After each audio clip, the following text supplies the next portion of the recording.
गुरुदेव। गुरु महाराज की अपार दया से हम सब जीवों को नामदान की परिभाषा का पता चला कि नामदान क्या है।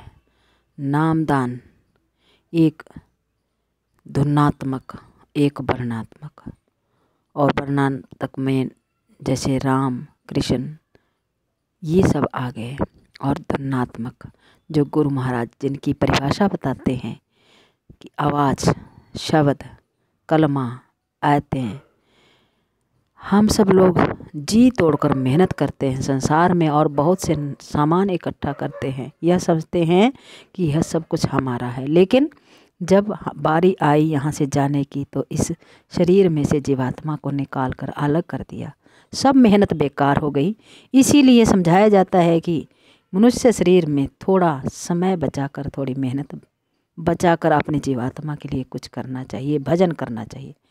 इधर से ध्यान हटाकर उधर को जो शब्द आ रहा उसको सुनने का काम करो तो जीवात्मा का कुछ असली धन प्राप्त हो जाए। बाबा जय गुरुदेव जी महाराज ने कहा, सुमिरन, ध्यान और भजन, जो दौलत इससे प्राप्त होगी वो दौलत नाशवान है, वो नष्ट नहीं होती, और वो जीवात्मा के लिए सच्चा एक साथी के रूप में काम करती है, उसी से दया बरसती है। और वो गुरु महाराज के जब आदेश में चल करके, उस नियम के अनुसार चल करके, और देने वाले गुरु ही, गुरु की दया होगी तभी सब काम होंगे। तब महापुरुषों को पहचान नहीं पाए, तुम तो अपने घर वालों को भी नहीं पहचान पाए, जिनके साथ रात दिन रहते हो महात्मा को क्या पहचानोगे।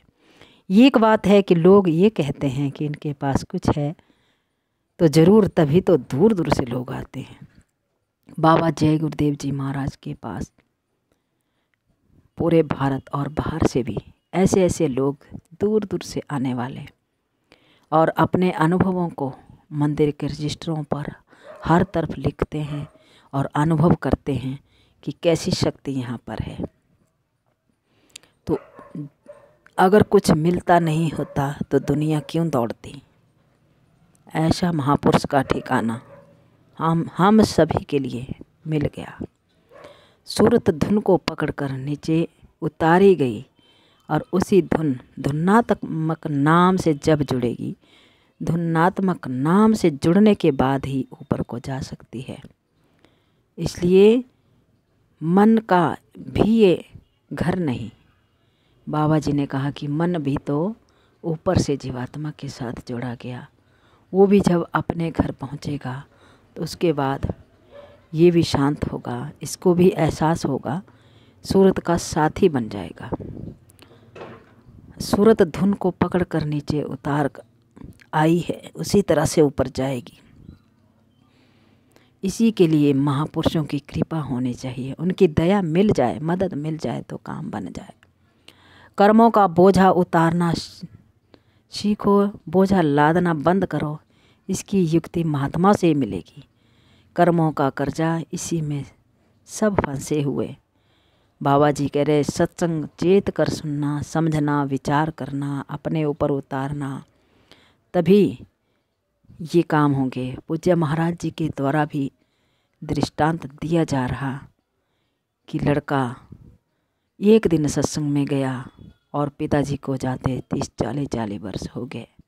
तो हम सभी सत्संगियों के लिए सारी कहानी सही बैठ रही। हम लोग खुद जाते जाते और अपने अंदर कितना इस चीज़ को उतारे और कितना उतार कर उस पर चले।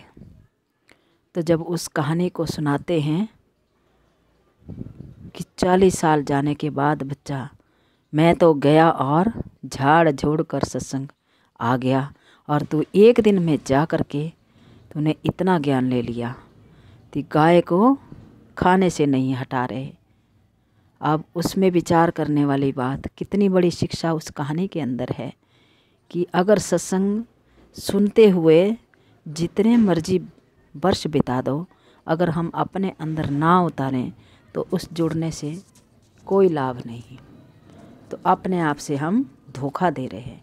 ऐसा इशारा पूज्य महाराज जी के द्वारा बार बार दिया जा रहा, और अभी भी अगर गलतियां हो रही, अभी भी अगर समझ नहीं आ रही, तब हमको भी सारी चालाकी, सारी हर तरह से हर बातों को छोड़ करके सीधे निशाना गुरु महाराज से सीधा, और सच के बिना आप जहाँ से मर्जी जैसे मर्जी लग जाओ, तो सच अंदर से और बाहर से जब सच सही रहेगा तो कहीं आप हार नहीं पाओगे, कहीं नहीं।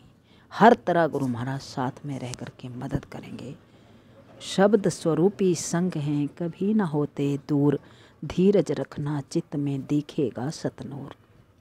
बाबा जय गुरुदेव जी के शब्दों में शब्द, हमारे शब्द भेदी गुरु, शब्द भेदी हर तरह से हमारे साथ हैं। हमको सही चलने के लिए सच पे रहना और सच्चे चलना। जय गुरुदेव।